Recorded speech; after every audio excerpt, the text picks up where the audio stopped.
with the military state of Rome. Because I mean, I see soldiers at Chick-fil-A pretty often around here because the base is right over here. But what would somebody back then, their interaction have been with the military?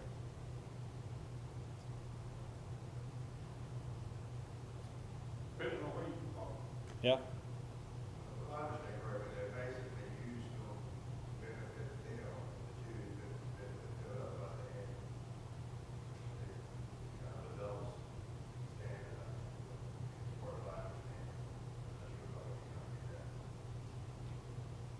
So they would use them to their own purposes as if they could, but the rest of the time.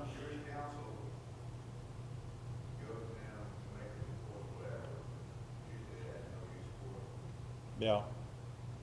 Dennis, you were saying? I was just going to say, depending on what city you lived in, because some of the cities didn't have Roman Catholic temples, so the Jews would just they see Roman soldiers every day, even more than we would. They were everywhere. Yeah, it was a military state. It's more like other countries today than it is our own country, where you have military patrolling the streets of cities. And it's more likely to see military in the cities than just out in the country, just because it's more likely to see people in the city than it is out in the country. What are some places that the Bible or Jesus or whomever talks about interactions with soldiers? I know that when you talk about Matthew 5, Jesus' Sermon on the Mount, he talks about the ones who would compel you to go an extra mile or take your cloak, those kinds of things, and some of that had involvement with the Roman soldiers, and the fact that the Roman soldiers could require citizenry to do something for them. The ideas go beyond that. The other one that I can think of is with the Apostle Paul, who basically had some protections because he was a Roman citizen that others did not have. Yeah, they were pervasive, and they changed just how people's lives were. I mean, like what Stan was just talking about, you had the thing where if a Roman soldier compels you to carry something a mile, right? He could just come by and demand somebody, hey, carry this burden a mile. Jesus said, he tells you to carry it a mile, carry it 2 miles. That was just life. You could just be walking around the city doing your own thing, and somebody could say, hey, that guy can't carry his cross. You, pick it up, carry it for him. It's like, I was just going to market. I had nothing to do with this. Doesn't matter. Soldier came and gave you an order. And I mean, they were burdensome, and they were imposing the Roman way. The Romans, like the Greeks before them, tended to let people hang on to bits of their culture, but they were still under the overarching auspices of the Roman state. There are places that describe tax collectors, which could be associated with the military, or at least protected by the military, and military folks themselves just abusing their positions. It was very, very common. And of course, they were also used as the police, if you will, right? And not a very just police. I mean, you think about when Jesus was taken in, and Pilate said at one point, I don't find anything wrong with him. I don't find anything wrong with him. So I'm going to have the soldiers beat him, and then we're going to let him go. He's innocent. He's perfectly innocent. But, we're going to beat him anyhow, and then we're going to let him go. And, of course, the Jews weren't having any of that, and they wanted him to be crucified. But that wasn't an uncommon thing for you just to be completely mistreated by the military. And even the people that weren't, like you mentioned, not every city had a Roman garrison, but Jerusalem did. And the Jews were called to go to Jerusalem for feasts and things like that, so they would have had those kind of interactions also. And of course it describes with Jesus' crucifixion that, it was near town, and so a lot of people saw him because there's a lot of people coming and going. So the first section here is we have a commander. Somebody turn over to 2 Timothy for me. 2 Timothy chapter 2. So he's saying here, all right, we're soldiers, but soldiers aren't just loose running around soldiering on your own. That's called being a mercenary. That's not what we are. We're soldiers in an army. So it says there in 2 Timothy 2, 1 through 4. Who can read that for me?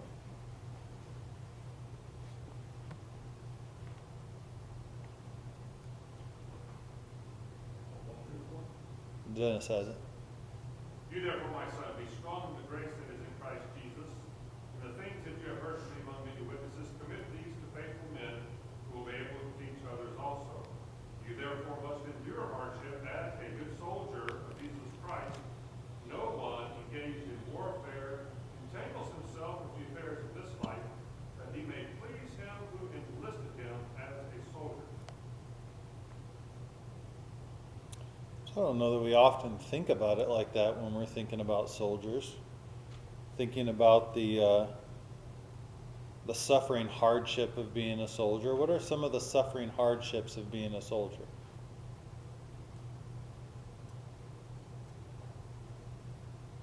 Like even today, what are the suffering hardships of being a soldier? It was more so back then. You couldn't FaceTime back from Iraq or something back then, but Being away from your family, yeah, being away from your family would be one of them. What else? going without contact to your friends or family for months, years. Yeah, months or years back in this time, definitely being out of contact with them. Posted to severe climate or places in general. Yeah, just put in extreme situations, be they the environment or be they the trauma of the situation. Always prepared to die now. Yeah, always having that hanging over your head that you could die in battle. You're essentially owned by whatever state you are belonging to. You don't have control of your life at that point. Yeah, not having control, and especially with conscription. If you didn't volunteer for the military back in this time, right? Then it'd be like, well, I had a plan, of what I was going to do or what my livelihood was going to be, and that plan was set aside.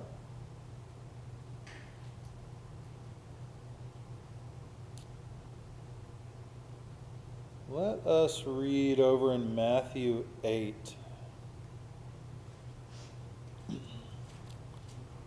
Matthew 8, let's do verses 5 through 10.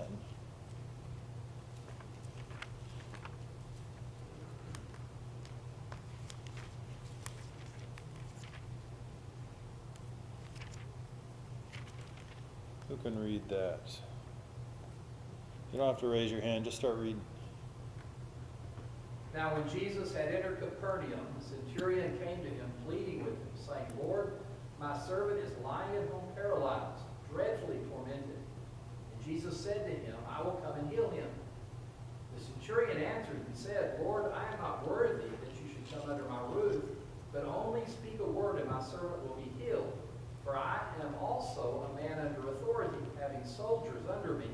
And I say to this one, go, and he goes, and to another, come, and he comes, and to my servant, do this, and he does it. When Jesus heard it, he marveled and said to those who followed, Surely I say to you, I have not found such great faith, not even in Israel. We talked about this a little bit at that reading of the Gospel of John, whatever it was, a week or two ago. Because you've got Lazarus who died, and when Martha comes up to Jesus after Lazarus died, he said, Lord, if you'd been here, you could have prevented him from dying. And then later Mary's told the teacher's looking for you. She goes and goes, if you had been here, you could have kept him from dying. And here we have a case where he's like, you don't have to be there. I understand how that works. Somebody just spell out the analogy or the allegory here with verse 9. What is the centurion is describing himself and applying it to Jesus. Someone described Jesus. You get what I'm saying? Explain verse 9 to me, but talk about Jesus, not the centurion.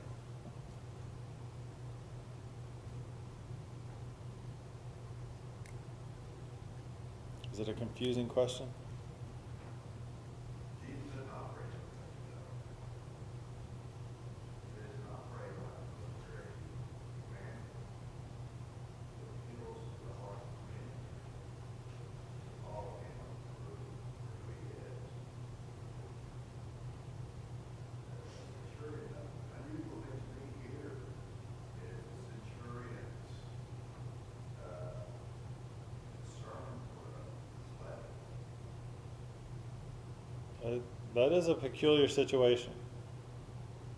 A lot of the centurions in that time probably would have thought, well, this one's sick. Throw him out. Get me one that isn't sick. Yeah. So he had a strange bit of care. But I don't think the centurion was talking about Jesus having authority over people in this place. What was he talking about Jesus having authority over?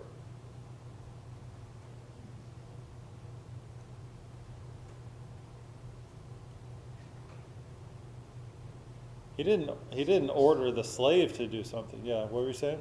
Sickness, I would say. Yeah. The situation, the circumstance which Jesus demonstrated on a lot of occasions, the ability to heal and the ability to wipe wind or whatever. He just understood the authority that Jesus had over the universe or over creation or over the circumstance. Yeah, that's what he was talking about here. Jesus, you got authority. I understand. You got authority over blindness and weird things that you can't actually have authority over. You somehow have authority over them. And I get that. The first sentence is interesting, though, because he says that you're not worthy to come under my roof. Just speak the word and he'll be healed. And then he's talking about this, you got authority over the illness. But the first thing he says is, for I also am a man under authority, with soldiers under me. So he's saying, I'm under authority, and I'm over authority over these people that are under me. What was his point? What was the centurion's point in saying the first part? I may be guessing a little bit at what his point was. But what authority is Jesus under? Fathers. He's under his Father's authority. He can't say anything. He's come down to do his Father's purpose. If his Father hadn't wanted him healing those people or whatever in the world, then he would not have been doing it. I think, too, it may indicate the limit of the centurion's knowledge. He understood that Jesus had to be from God and had to have God's approval. He may not have known that he was the Son of God, the only begotten of the Father, but he did know, Lord Kyrios, that he was one of authority. Yeah. And his authority had to come from God. He may have thought it came from Zeus. I mean, we don't know. But he understood the situation. You've got power from somewhere, and you have power over things. The indication it gives to me is that he didn't think that the power necessarily originated from Christ, which is not necessarily correct, but Christ is under authority. The next section, it talks about if we're soldiers, if we're an army, we're not just sitting there being an army for the fun of it. We're an army in a battle, and if we're battling against somebody. We have an enemy. So what are the enemies? What are the enemies that we as soldiers and as the army of God are fighting against? Sin. So we're fighting against sin. Where does sin come from? People. We're fighting against ourselves. We're fighting against other people, the devil. The devil originating a lot of temptations which lead to sin. And of course us, when our lusts are full grown. What about some more specifics? I don't know if specifics is the right word, but what else? False religions? Is that what Yeah, you- false teaching, false religions. A lot of times we talk about sins of commission and omission. So you think about it, all right, well, I'm going to battle this person who's saying something false. Or I'm going to battle this person that's doing something wrong. We also have to battle situations where nothing is being done. One of the things we have to battle is apathy or desertion, things like that. Of course, the section here that he's talking about is that our primary adversary is the devil and the disciples of the devil. Why would somebody be a disciple of the devil? And so do it intentionally or on purpose, it's just about the life that you're leading, you are by definition in the devil's army. You're not the Lord's army, you're in the devil's army. So you can accidentally be in the devil's army. Can you accidentally be in the Lord's army? No. That's probably why one of the paths is narrow and the other one's wide. It's a lot easier to get into the wide path. You can do it without even realizing you did it.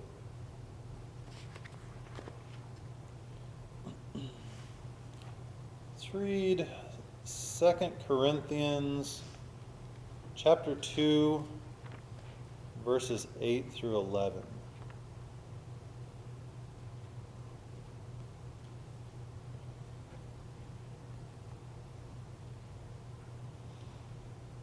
Someone read that?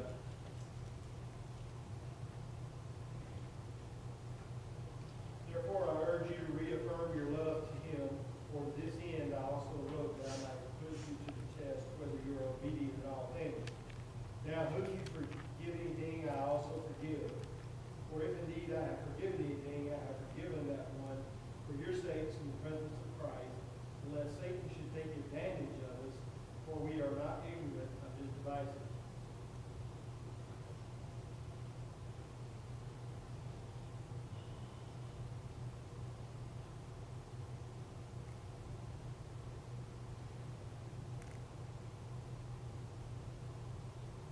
Sorry, I'm getting distracted by the differences in my translation and your translation. So, the point he's making here is that our adversary, the devil, is out there. He's on the prowl. He's described as a roaring lion. He's described in all these different ways. And it says here, we got to be ready at all times.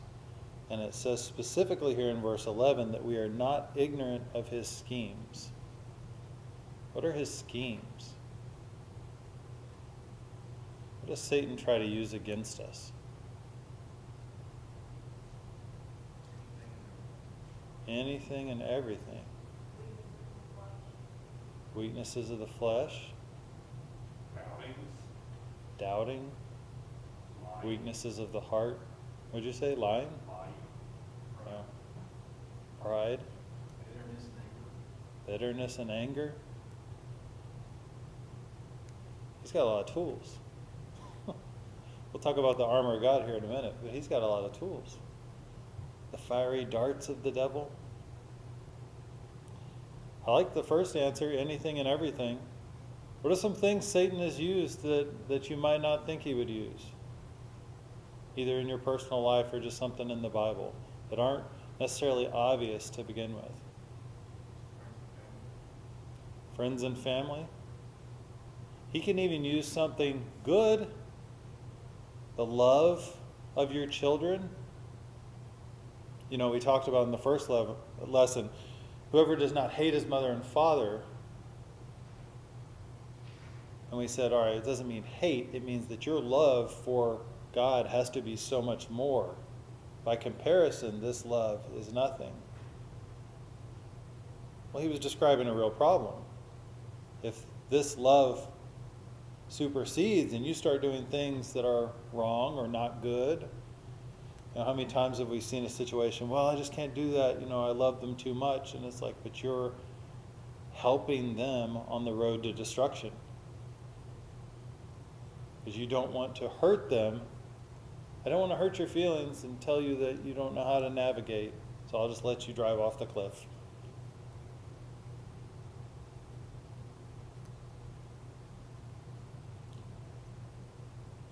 Satan uses God's own words.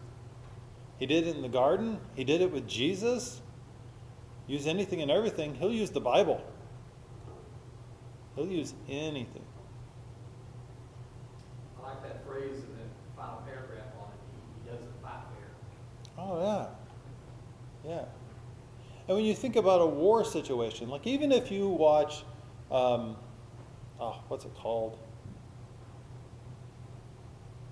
Mixed martial arts. Even if you watch mixed martial arts, right? And it's not like boxing and it's not like a taekwondo match. It's a like, bring whatever you got. But it's not really.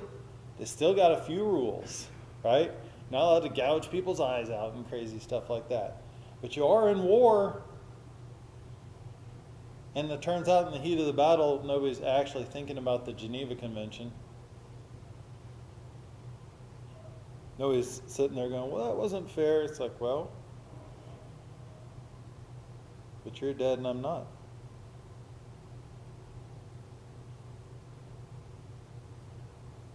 You know this passage here where he says he's a predator attacking the weak and the unsuspecting.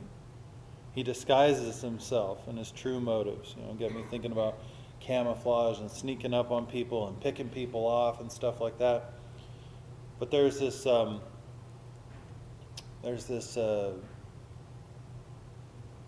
just say story that's popped up on my YouTube feed a few times talking about scientists that are out there studying zebras. And y'all have probably heard it. All our algorithms are synced, right? Google's listening to us all right now. Google and Siri are listening to us all, and they'll talk to you about something I said here today. But you got these scientists, and they're studying zebras. So they're out there, wherever in the world they are, Africa or something, and they're studying zebras.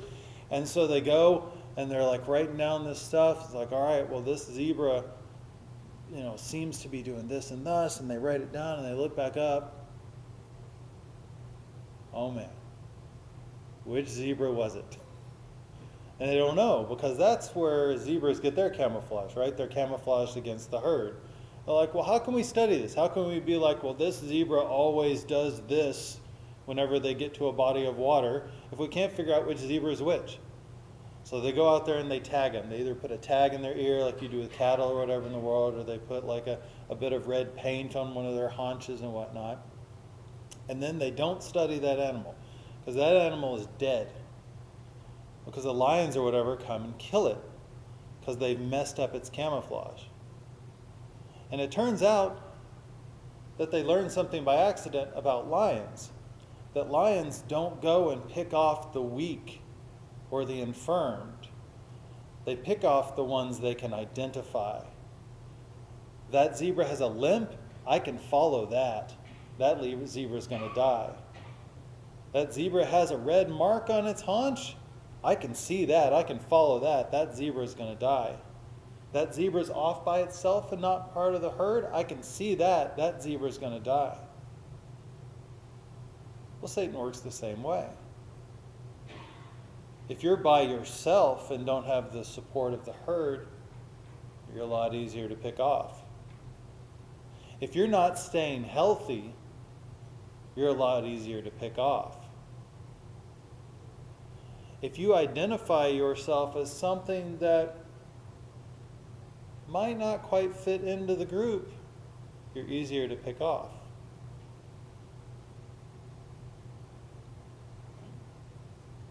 It works that way in battle.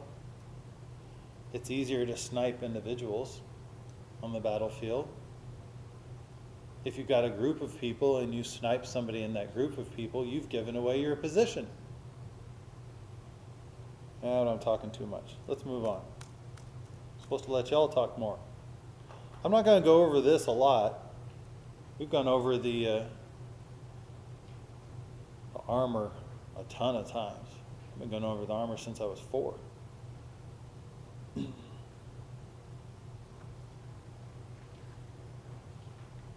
fact, last time I taught about the armor, I said, I want somebody to tell me something about the armor, the whole armor of God, that I've never heard before, to see what the interesting thing is. So, obviously, soldiers need to wear armor when they go into battle. If you're the crazy person walking out there just in your regular t-shirt and shorts, things are not going to go well for you.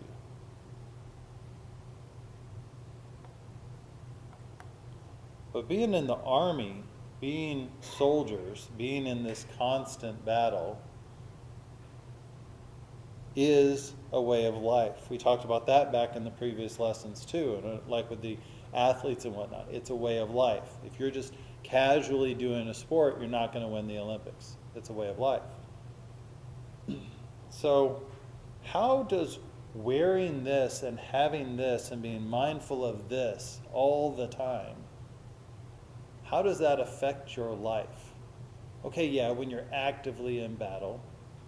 But you think about the soldiers back then, right? They had this stuff all the time. The soldiers even just marching through town, doing regular stuff.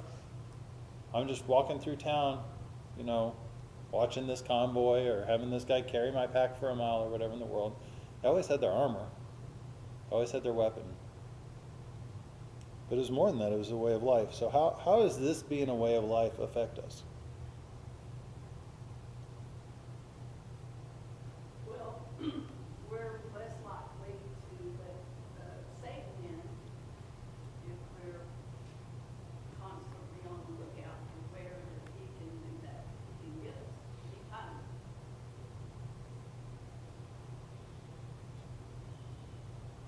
So we're always prepared.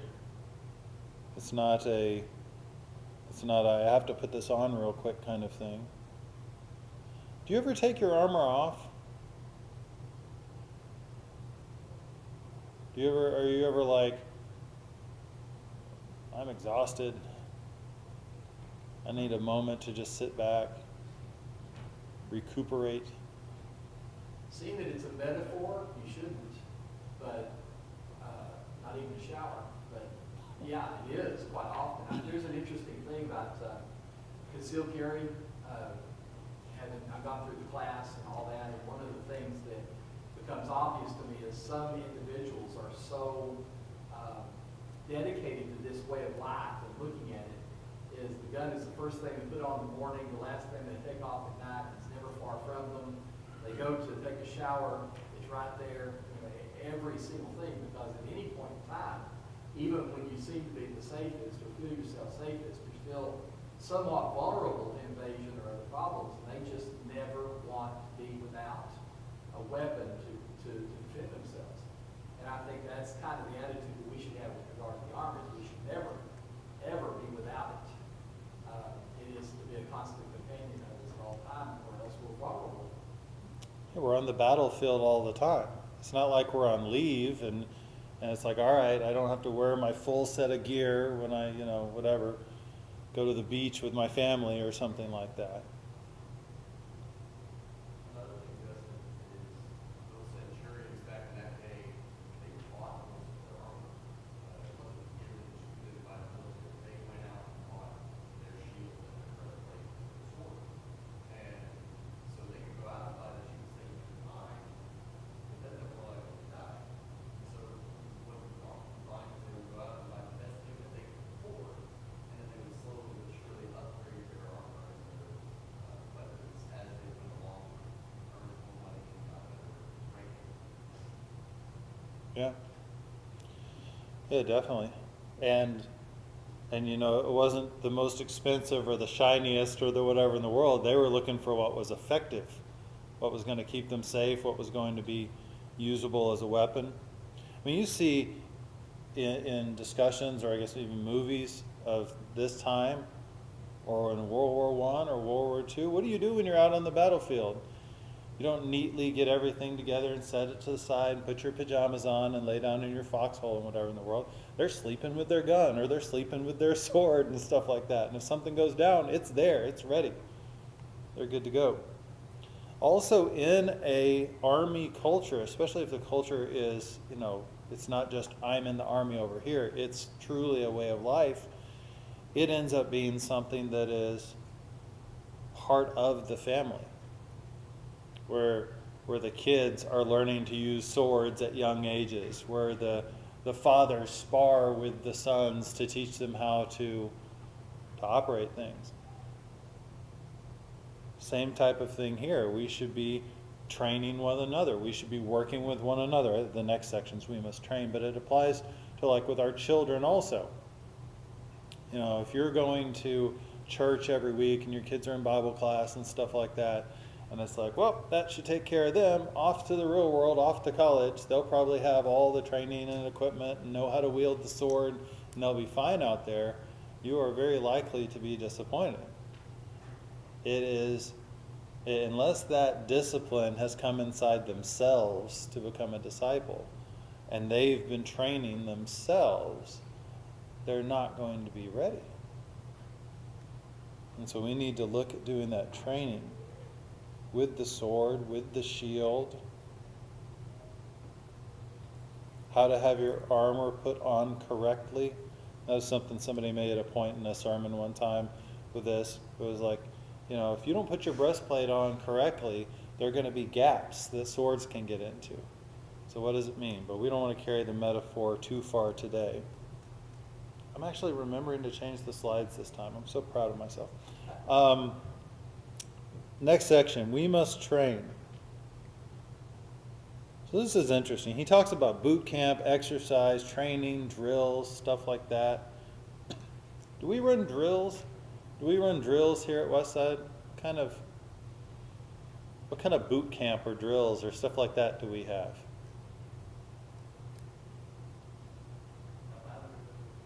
We got Bible drill. We got little soldiers. Do we have big soldiers? Do we need a Bible drill for the adults? Have y'all ever sat there and watched the kids' Bible drill and not known some of the answers? That's not good. That's not a good situation to be in. There have been a couple of times where the person doing the Bible drill would ask a question. A kid would answer correctly. They'd be like, "Oh, no, it's his son." And then they're like, oh no, wait a minute, you got it right. Never mind. That's a little embarrassing. You don't want your 5-year-old to beat you at the sword sparring match. That wouldn't be good. There used to be debates, and you'd see a debate between, whatever. It wasn't just in the Church of Christ. You'd see like a Methodist preacher debating a Baptist preacher or whatever in the world. There used to be debates like that. But that was normally amongst preachers. Normally. I think we find those kind of drills more challenging. I don't know if they make us uncomfortable or what the deal is. I know that I didn't really get it very well when I started coming to Westside, because I would try to do those drills, and I had been on debate teams and stuff, and I had somebody freak out really hard on me one time because I was in a debate class and I had been assigned to the pro-choice side of a debate. And so I went in and I debated the pro-choice side of the debate. And I won, by the way. Maybe that made me even more uncomfortable. But, how could you argue for that? And it was like, well, at the end of the debate, it was a class. We talked about the debate. What did people do well? What did people not do well? And so I could go at the end of the debate and go, hey, here's what you should have said to counteract what I said. Because I shouldn't have won. Because I was wrong. But I did win. And I had the same kind of thing happen here in Westside a couple of times, where we'd have a class and I'd be like, well, what about this? And I didn't believe the point I was making. I was trying to make the point because we need to be equipped to have that discussion when we're on the battlefield. You could equate it to something like basketball, say, right? If you had practices of basketball and it was always the 5 of you running in there and scoring And it's like, we're going to practice. We're going to run this drill and score. We're going to run that drill and score. And you never put anybody opposing you. And then you went out and played a game where there were 5 other people that were trying to stop you, and you'd never practiced what to do if people were trying to stop you from scoring. You're going to get destroyed. You're going to get absolutely destroyed. Same thing in a battlefield. When you train an army, you don't just all sit there and swing your swords at the air. You train against one another.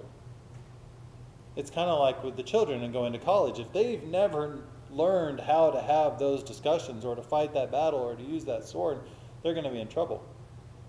Well, if the first time you've ever thought about the false argument that somebody's going to make is right when they make it to you, you're not going to be ready for it.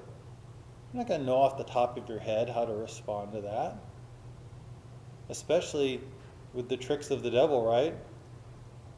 You ever think about that? What if the devil came down and tempted you like he tempted Jesus? And he said, well, the scripture says right here this. And you're just like, well, I never thought about that. But that's dangerous. You need to have thought about that. I'm more careful now. Now I'll say, well, I was talking to a Baptist one time and they said this. Because some people went away from those classes and they thought, Justin believes X, Y, Z. And it's like, I didn't say that. I was just trying to get people to think. I do worry we don't run enough drills. I never figured out how to make boot camp work into the analogy. I don't know how that works. Oh, we need to speed up. Hebrews 5:12 through 14. We're not going to read it.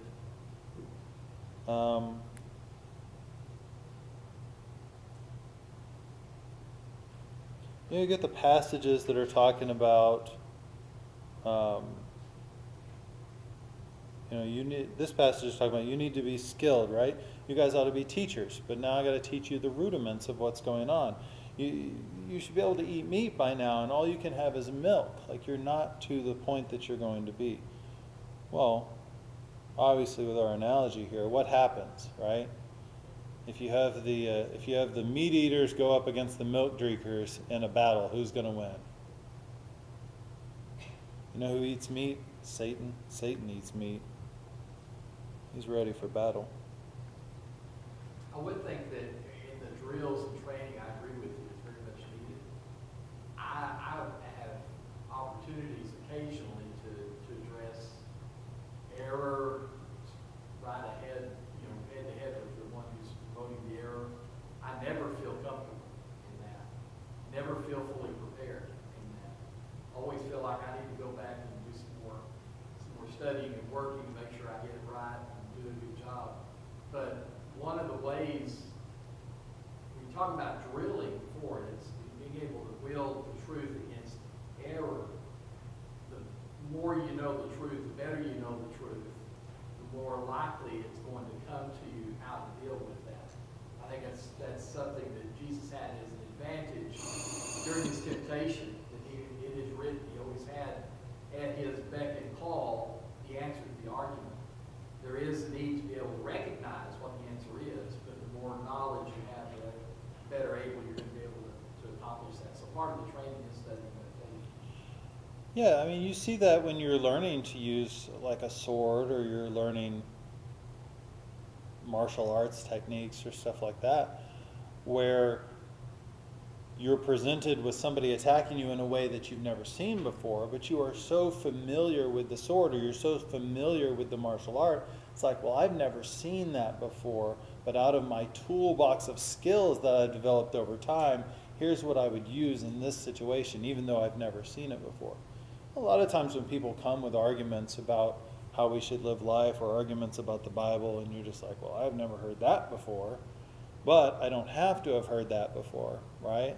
Like, I don't, somebody says, well, just use oil instead of water in this recipe. And it's like, well, you can't just replace all the water with oil. Like, that is not going to work, and that's pretty obvious to learn, or at least you can make that mistake once and you won't make it again. Then someone says, well, really, you should use motor oil. And it's like, well, I've never heard that before, but I really don't have to think about it because of my experiences in the past, I'm positive we should not be putting motor oil into these cookies. I think when it comes to going into battle, obviously our best example is Jesus being tempted in the desert with the devil. But then the next best example is Moses. He didn't know what to say. He had no idea what to say. What did he do? He leaned on God. He asked God, what am I supposed to say? And God said, I will talk to you. And I feel like that's a good example for us as well. It's interesting. Somebody comes and says, well, I don't know what to do in this situation. It's like, well, have you looked in the Bible about it? Well, I've been just thinking about it. Well, if you'll listen, there's a ton in here about every situation known to man. I told somebody one time, if you're ever sitting there and you just don't know what to do, just open up Proverbs and start reading it. And I bet you don't get 4 or 5 chapters in before you stumbled upon something that applies to what you're thinking about in that situation. Some folks think they aren't experienced enough to fight. That's not how an army works. Not once you're on the battlefield. Everyone has to fight once you're on the battlefield. Maybe you're not the Green Beret, maybe you're not the Navy SEAL, but you have an ability to fight, and you can't say, well, I'm not ready, I'm going to train more, I'm going to this more, and years go by and stuff like that. The battle is real and active and ongoing now. Section 5 here, talking about the fight. Want to make the point on the second point there, wrestling or struggling. Question 9 asks, what does the word wrestle imply about our spiritual battle?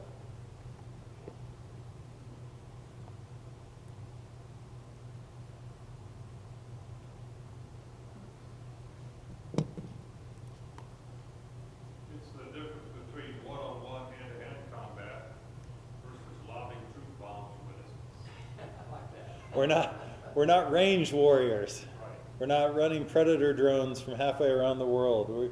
We're up close and personal. And it turns out that even if you just watch whatever, fencing or something like that, there are grapples involved in fencing. You end up tangling up and grabbing the arm and shoving the person off and stuff like that.